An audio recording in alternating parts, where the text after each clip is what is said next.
So I don't know if you've ever thought about this. Like sometimes when you see someone do something awesome or something impressive, a lot of times the question if you ask is just like how, and it's not just like how did you do the thing.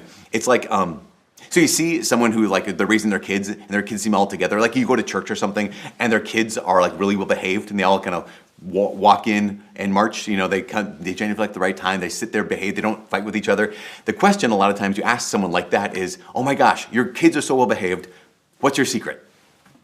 Or if you see like someone just, someone who looks like they have it all together. They're just like, they're able to not only, they seem like they get enough sleep or they seem like they get their work done. They seem like they're taking care of themselves. And the question is like, how do you do that? Like, what's your secret?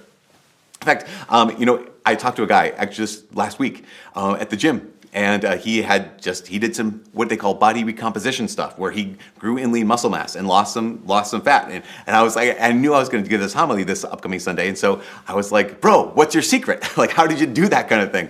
And the interesting thing I think is whenever you ask someone like, you did the thing, what's your secret? It's almost never a secret. It's almost always one of the situations where, like, actually, the thing that I did was really, really simple. It's the thing that everyone knows. Like, when it comes to, children's behavior, although that's kind of maybe a more nebulous kind of a situation. But when it comes to having everything's put together, when it comes to the body recomposition, I said, what's your secret? And he's like, well, I was hungry a lot over the last 3 months. I'm like, okay, that's the reality, right? Sometimes the secret can be simple, but it's rarely easy. For this whole Lent, we've been following Father Walter Chizek, right? He was this American priest who was a Jesuit missionary to Russia. And when he got to Russia, he was accused of being Soviet Russia. He was accused of being a Vatican spy. During the Cold War, he was interrogated in solitary confinement for not only 1 year interrogations, but 5 years of interrogations. He then spent about 15 years in a Soviet gulag in Siberia. And then after he got out of the Soviet gulag, he ministered all across Siberia as a priest in secret. When he got back to the United States, and people knew of this incredible life, they knew of his incredible faith, that he survived the solitary confinement, that he survived the gulag, that he survived like life in Siberia. The question people asked him again and again was, what was your secret? In fact, he wrote about it in the book. He says, many people, from newsmen to housewives, asked me over and over again how I managed to survive the years in Soviet prisons and the labor camps of Siberia. He said, my answer has always been, and can only be, that I survived on the basis of the faith others may find too simple and naive. So basically, in the answer to the question, Father Walter, how'd you do it? Like, what's your secret? He said, the secret is simple. In fact, it's so simple, you might think that it's simplistic. You might think it's too naive. How could a person persist? How can an ordinary man, remember, an ordinary Christian, how was he able to survive such an extraordinary ordeal? He said it's nothing more than a simple secret, and that simple secret can be boiled down to one word, and that one word is trust. Like trust, that's the simple secret. Like, what's your secret? That through every moment and in every moment, Father Walter knew that he could trust God. The crazy thing about this is that he already knew it. When he became a priest, he already knew he could trust God. When he went to Poland to try to get to Russia, he already knew he could trust God. But he learned through solitary confinement, through the Soviet gulag, he learned how deeply that trust could actually go. That his trust in God became so profound that he put it like this, and these are his words. He said, the simple secret is, I do not need to find God's will in this moment and in these circumstances. This moment and these circumstances are God's will for me. That's the simple secret. That this person right in front of me, that's God's will for me.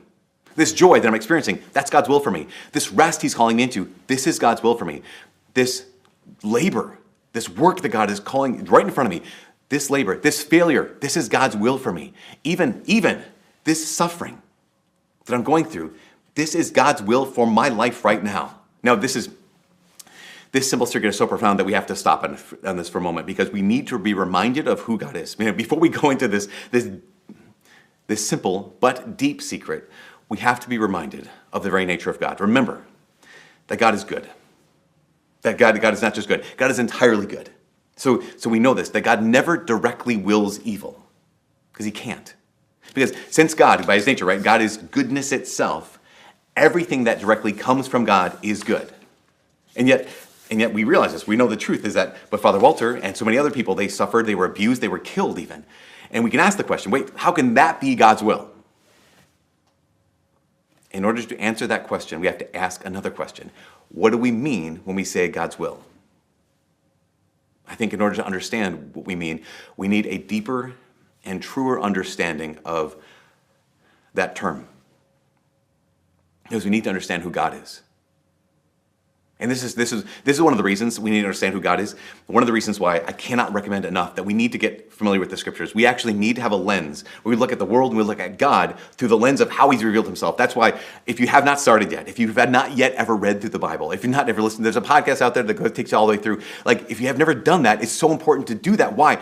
Because if we don't get rooted in God's word, then we just have our imagination of who God is. But if we allow God to speak to us through his own word, then he gets to tell us, no, actually, you can trust me. Even in brokenness, you can trust me. That even in distress, you can trust me. Even in suffering, you can trust me because I'm involved in all of it. So what do we mean when we say the will of God? We mean two things. There are what you might call, quote unquote, two wills of God. First, there's God's perfect will, and there's God's permissive will. So God's perfect will is, we'd say like this is what God wills directly. This is what he directly wants to happen, like life and love and joy and healing and hope. All of those things, again, God's perfect will, to say it like this is what God wants. This is what God directly wants.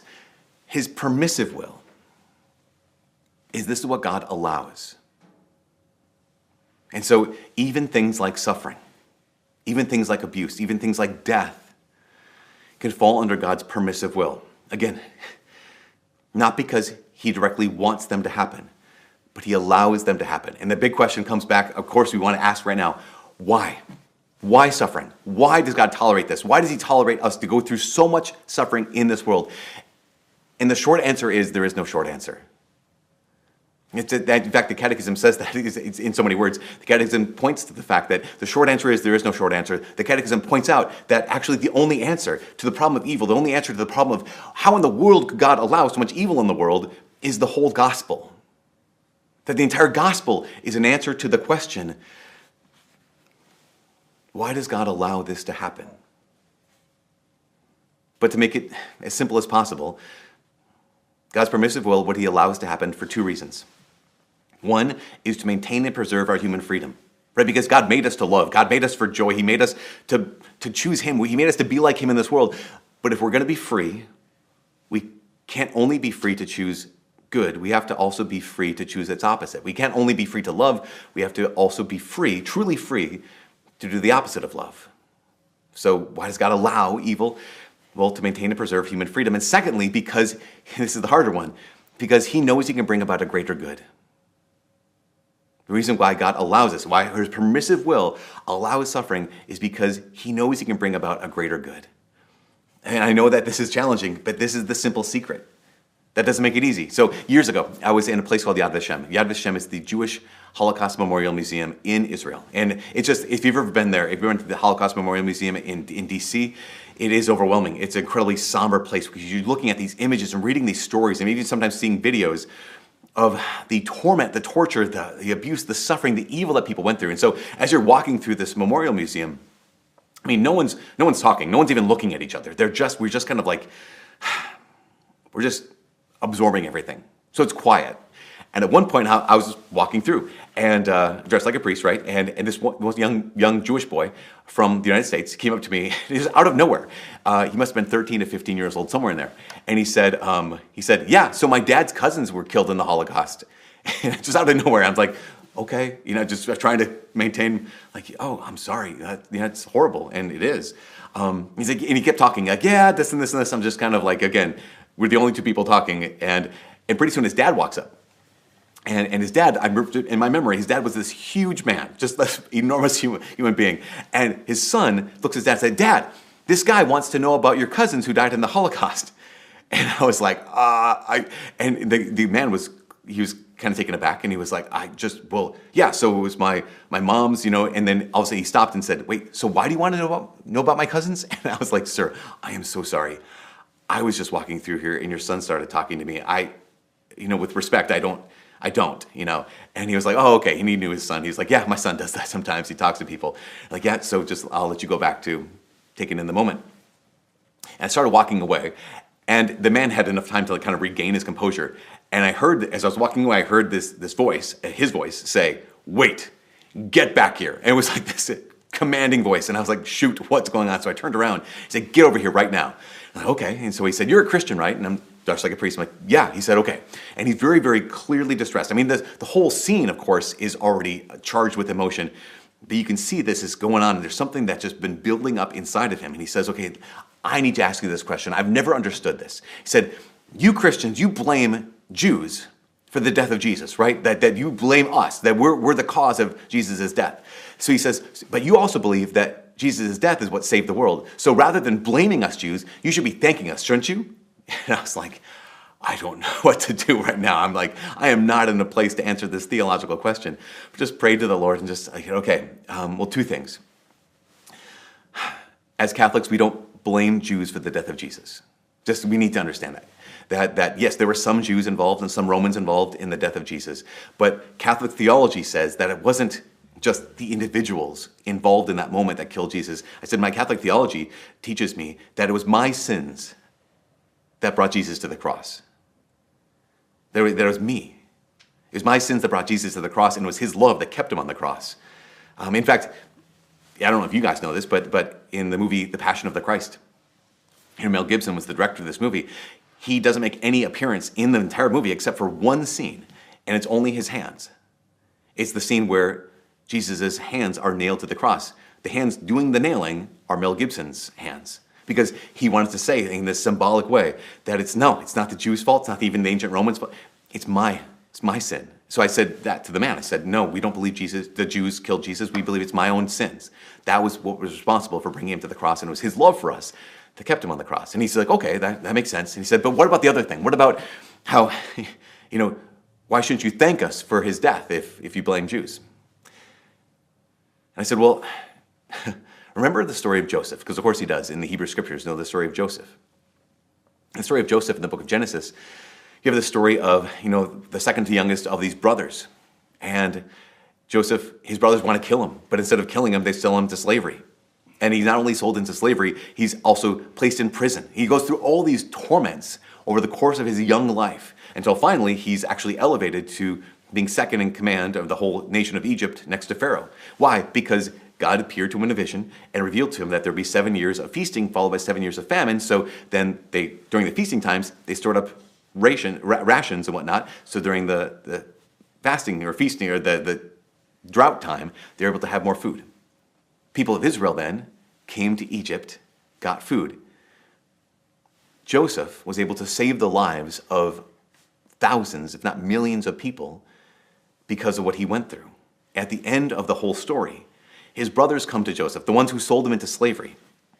They think that he's going to take his vengeance on them and try to kill them. And what he says to them is this powerful words. He says, "You meant evil against me, but God meant it for good." And I said to the man here in the Yad Vashem, I said, that's what we believe about Jesus. That here's a horrible evil that God allowed, that God permitted, and God was present to, and that brought about a great salvation. In fact, we even have it in today's gospel. In John's gospel today, you have Jesus saying, essentially, this is going to happen again. And this is that what happened with Joseph, it was a foretaste of what's going to happen in him. He says, when I am lifted up from the earth, I will draw all men to myself. Now, what Jesus is pointing to is that worst moment in history. Again, the worst moment in history is that God became vulnerable and we murdered him. And Jesus is saying, but when I'm lifted up from the earth, I will draw all men to myself. That the worst moment in history will be used to bring about the greatest good in history, the salvation of the world. And the man heard that and said, okay, that makes sense. I can see that. I can see how God can allow evil, his permissive will can allow evil, because he knows he can bring about a greater good. Even if that evil is hard, because what does Jesus even say in today's gospel too? Not only, yes, when I'm lifted up from the earth, I will draw all men to myself, but he also says, I'm troubled now. What should I say? Father, save me from this hour? He says, it was for this purpose that I came to this hour, and that's the simple secret. It was for this purpose, for this moment, that I came to this hour. That's why Father Chizek is able to say, the secret is I don't need to find God's will in this moment and in these circumstances, because this moment and these circumstances are God's will for me. But this is so difficult. This simple secret is so difficult that it has to be learned over and over again. In fact, Father Chizek, he even says this. He says, I had to continuously learn to accept God's will, not as I wished it to be, not as it might have been, but as it actually was at the moment, because, he came to know that deep truth while he was in solitary confinement. But he did not stay in solitary confinement. In fact, after 5 years of solitary, he was put on a train and brought to Siberia, to the gulags. And he said almost immediately, as he's brought from solitary confinement, on that train, he met the Russian underworld. And these were men who would just easily kill you. In fact, the moment they met him, they took Father Chizek's clothes. They just took them. Because the ethic of the underworld was, if you can't keep your stuff, you don't deserve your stuff. And so Father Chizek had to relearn this. Wait, this is God's will for me? This moment is God's will for me? He says it like this. He says, it had been easy during periods of prayer and contemplation to imagine future happenings and the way I'd respond to them. We all do that, right? Where it's just like, okay, when the day comes that I do, here's how I'm going to act. He says it was easy to do that. But in light of the vision I enjoyed, it was easy to float freely and euphorically into the future, ready to accept whatever God might have prepared for me there.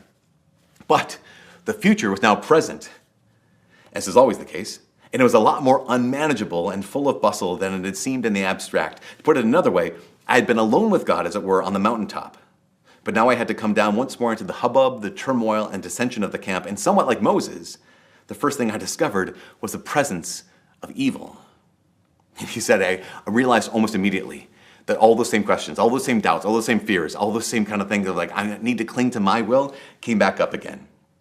And I realized too that it's one thing to give up such doubts and questions in a moment of grace and inspiration and spiritual insight, but it's another to prevent them from arising spontaneously when the harsh and rough circumstances of a moment of daily life drive from the mind everything except the thoughts of here and now. He goes on to say, I didn't know how I would react to these moments. I didn't know how I would react. But it was precisely this reason, the reality that I didn't know how I would react, was precisely why I had resolved to accept all things, come what may, as from his hands. Because I don't know what's going to happen. That's why I had resolved to accept all things, come what may, as from his hands, because that's the simple secret. I do not need to find God's will in this moment and in these circumstances, because this moment and these circumstances are God's will for me. That's why he said, I have resolved to accept all things as from his hands. There's another character in the Old Testament. There's a snapshot moment of his life where this is also the case. His name, King David. And we know David. David's a flawed character. He's a holy character, he's a sacred character, but he's also a flawed character. And at one moment in David's life, after he's the king, after he has his whole family, because of a number of events that some were David's fault and some were someone else's fault, David found himself on the run from his own son Absalom. If you know anything about the story, is that Absalom's one of his sons. That David could have been a better father, but he wasn't. And as a result of that and some other things, Absalom is actively trying to kill his own father. And so David, in order to escape death, he's fleeing from the city of Jerusalem. He's fleeing from his kingdom. And as he's fleeing with his army, with the rest of his family, there's this man named Shimei. And Shimei is a tribe of Benjamin, right? So he's a relative of Saul, the king that David replaced. And Shimei is walking along next to David and next to his soldiers, and he's throwing dirt and stones and spitting at them. And he's basically saying, he says, get out of the city, you man of blood, you worthless man. May the Lord avenge on you all the blood of the house of Saul, etc. He's just cursing him again and again. And so one of David's men, his name is Abishai. Abishai says to David, king, my king, let me go over and lop off his head. Like this guy, this dog should not curse you. Let me just kill him right here. And David looks at Abishai in this moment of just loss, in this moment of uncertainty, in this moment of degradation, in this moment of humiliation. And David says, if he is cursing because the Lord has told him, curse David, then who shall say, why have you done so? Goes on to say, he says, behold, my own son seeks my life. How much more now may this Benjaminite? Leave him alone and let him curse, because the Lord has told him to. Here is David saying, I accept all things as from God's hands. Here's Father Chizek, who says, I accept all things as from God's hands. Even this humiliation, I accept as from his hands. And that's the key too, because sometimes I think, I don't know about you, but I think sometimes we think that, okay, it's the big moments. It's the big moments that that's when I rise up and say, okay, God, this is your will right now, as opposed to realizing that most often it's in those small moments, in the daily moments, in those times that I want things to be different. Father Chisek says it like this. He says, the kingdom of God will not be brought to fulfillment on earth by one great sword-swinging battle against the powers of darkness, but only by each of us laboring and suffering day after day as Christ labored and suffered, until all things at last have been transformed. So it's just the small moments of quiet trust. It's that patient yes to the moment. It's things that we sometimes overlook and think, this is so small. This is God's will? I mean, getting stuck in traffic, having the coffee ready to go, and the cup spills over. Just doing the thing of here's a person in front of you who is arguing and being rude. The person at the checkout counter who just seems to be having the worst day and taking it out on you. Those things might seem so small. How could that be God's will for me? But that is what it is. In fact, he says this. Why? Because none of it's wasted. He says between God and the individual soul, there are no insignificant moments. This is the mystery of God's providence. So it's not just the great sword-swinging moments, battles. It's the small moments, because there are no such thing as insignificant moments. He goes on to say, no matter how small my sufferings are, I have a choice. I can either let them make me bitter, or I can meet them with the confidence that God will not abandon me. That's the choice.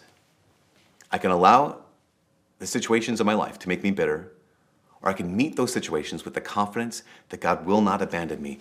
That's the simple secret, that this is God's will for me. I have to trust it. As we said a couple times already, it's simple, but it's not easy.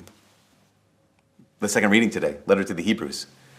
It says when Jesus was in the flesh, how did he pray? It wasn't just always calm. It wasn't always this place of bliss.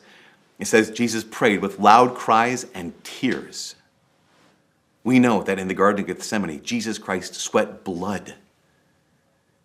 And so it's easy when we're having a good day to say, yeah, God's will is in everything. It is difficult when our prayers are marked by loud cries and tears. It's another thing when our prayers are marked by sweating blood. In fact, Father Chisek says this. He says, it's much easier to see the redemptive role of pain and suffering in God's plan if you're not actually undergoing pain and suffering. He says, it's only by struggling with such feelings, however, that growth can occur. Every victory over discouragement gives an increase in spiritual courage. Every success, however fleeting, in finding the hand of God behind all things, made it easier to recapture the sense of his purpose in a new day that was seemingly senseless. Again, it's that trust is saying this, not saying it's easy, but that question is settled. Imagine the alternative. Here's trust. God, this is your will for me. Imagine the alternative. The alternative to trust is constant suspicion. I know some people, they live a life with the burden of constant suspicion. Or I just keep having to ask, okay, God, can I still trust you? God, can I still trust you? Can I trust you in this moment? Imagine, here's Father Chisek. This is the life that he had to live, was challenging enough. I cannot imagine having to live that life with the extra burden of suspicion, not knowing that he could actually trust God. But his trust in God was real, and it was not naive, and it was not blind. He didn't trust God just because God had stated, hey, you can trust me. He knew he could trust God because he knew the truth. That God has become one of us. And he lived, and he suffered, and he died for you and for me to prove his trustworthiness and to slay suspicion. That's why St. Paul wrote, if God is for us, who can be against us? He who did not spare his only son, but gave him up for us all, how will he not also graciously give us all things? That's why, if you've ever encountered the true and living God in Jesus Christ, that he heals the wounds of suspicion and he slays suspicion. He heals the wounds of distrust. And that's the simple secret. I have to be willing to let go of suspicion. For the one who doesn't trust, no amount of proof will ever be enough. But for the one who does trust, no more proof is needed. It's one of the reasons why I encourage everyone in confession a lot of times for my penance, I'll offer them, I'll invite them to pray Psalm 3. Psalm 3 is a psalm of trust. It's also a psalm of David. So it's a psalm that just states where David is declaring, God, I trust you. I know I can trust you. I can always trust you in all circumstances. I'll trust you forever. But David, this interesting thing is, David did not write Psalm 3 from his palace on a throne. David wrote Psalm 3, this psalm of trust, as he was being hunted by his own son, Absalom, as we heard before. That was in the midst of time of uncertainty and confusion, in the midst of like the chaos. Imagine your own son trying to kill you, and you turn to the Lord and say, God, I know I can trust you. That's the simple secret. That I can trust God in every moment and in every circumstance, because this moment and these circumstances are God's will for my life. And this is the last thing. I think that we do have one more week. We have Palm Sunday. But to end this, I want to let Father Chisholm have the last word. Because it's one thing for me to say it, it's another thing for him. He says this, he says, for those who do not believe in God, I suppose such thoughts will seem sheer nonsense and unexplainable stupidity. He says, I've written much in this book about the will of God and his providence. I'm afraid that some readers may feel that I've made too much of it. And to them, I can only apologize. Others might feel that my belief in this matter is too simple, even naive, and they may find that my faith is not only childlike, but childish. He said, I'm sorry if they feel this way, but I've written only what I know, what I've experienced. And this is where he says, many people have asked me, from housewives to newsmen, how I survived. What's your secret, Father Chisholm? And my answer always has been, and can only be, that I survived on the basis of the faith that others may find too simple and naive. To those who feel disappointed, who find it hard to accept so simple an explanation, who had perhaps hoped to hear from me some secret and mysterious formula that would help them change their lives and strengthen their faith, and cannot accept what I've written, I can only express my regrets and my sympathy. Yet, no one can know greater peace. No one can achieve a greater sense of fulfillment in this life than the one who believes in this truth of the faith and strives daily to put it into practice. If it all seems too simple, you have only to try it to find out how difficult it is. But you also only have to try it to find as well the joy and the peace and the happiness it can bring. For what can ultimately trouble the soul that accepts every moment of every day as a gift from the hands of God and strives always to do his will? If God is for us, who can be against us? Nothing, not even death, can separate us from God. Nothing can touch us that does not come from his hand, and nothing can trouble us because all things come from his hand. If this is really too simple, are we just afraid really to believe it, to accept it fully in every detail of our lives, to yield ourselves up to it in total commitment? It is the ultimate question of faith, but it is the question every one of us must answer. And then he says at the end, that is the only secret I've come to know. It's not mine alone. Christ himself spoke of it. The saints have practiced it, and others have written about it far better than I. I can only hope that what I've written will strike a responsive chord in some, will prove a help to others, however few. And I pray that you may be one of them. That's the simple secret. You do not need to find God's will in this moment and in these circumstances, because this moment and these circumstances are God's will for you. The simple secret is you can trust God.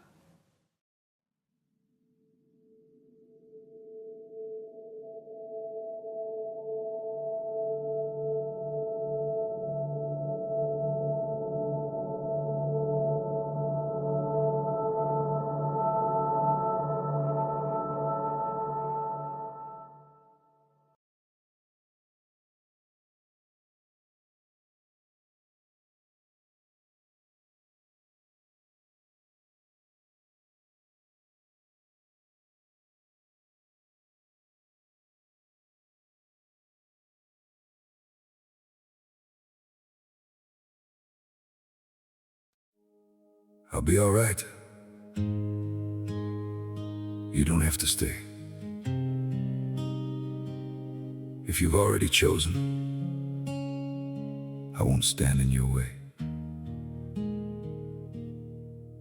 I can feel it in your distance, in the way you barely speak, like your heart is somewhere else now, somewhere I can't reach.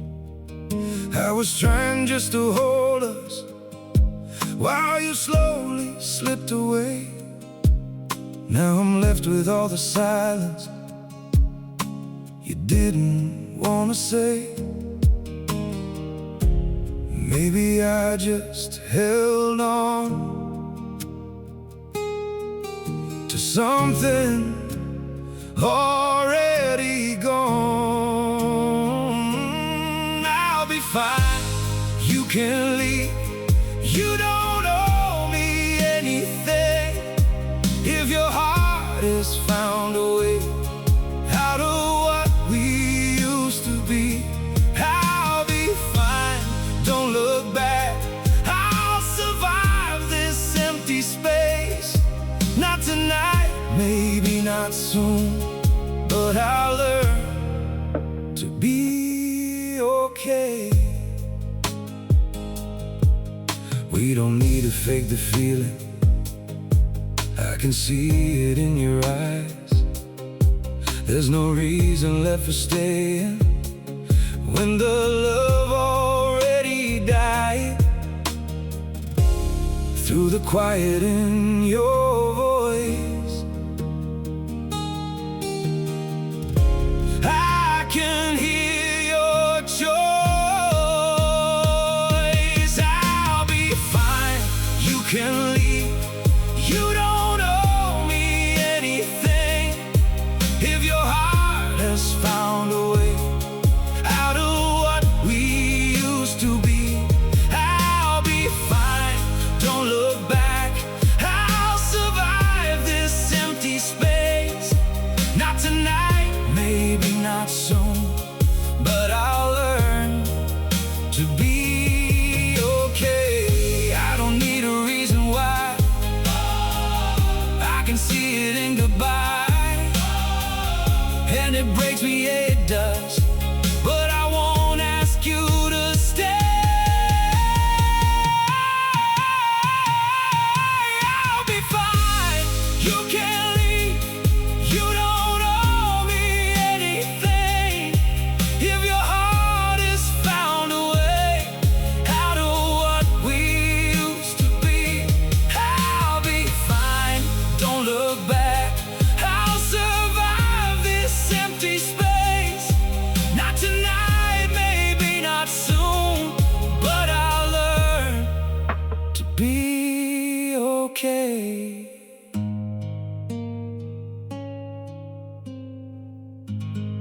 I'll be all right.